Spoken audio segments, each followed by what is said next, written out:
तो बोला कि जो रीब केस है या जो थोरैसिक वॉल है उसको कहते क्या है। तो बोला कि इसके आगे जो है वो 12 रीब्स है।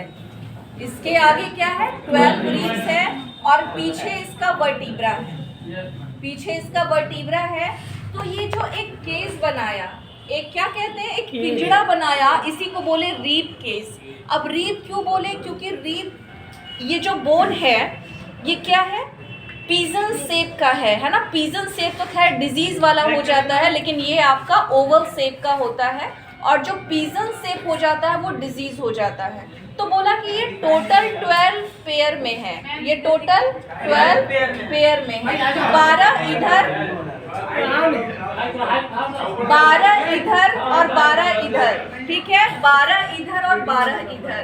तो बोला कि ये पूरा बिल के रीब केस बनाया। ये क्यों बनाया? तो बोला कि इसके अंदर बहुत डेलिकेटेड ऑर्गन है, जैसे कि हमारा हार्ट है ना, और हार्ट के राइट और लेफ्ट में हमारा लंग्स है। तो उसको प्रोटेक्शन के लिए हमको एक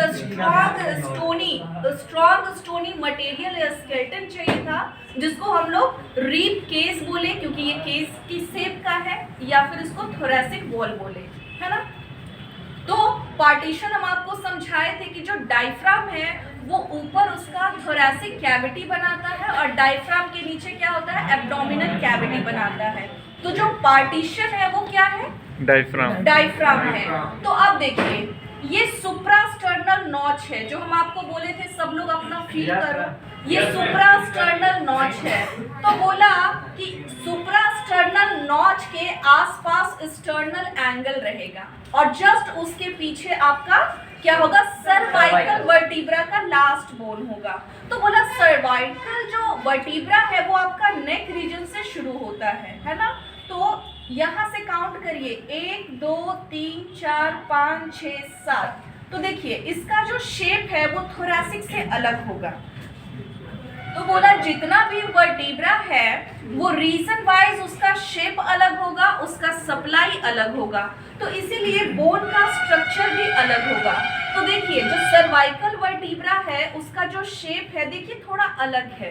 तो बोला कि जो वर्टिब्रा है उसका बोन का शेप भी अलग रहेगा और कर्वेचर भी अलग रहेगा। कर्वेचर मतलब क्या? आप लोग पढ़े थे कॉनकेव, कॉन्वेक्स, ठीक है।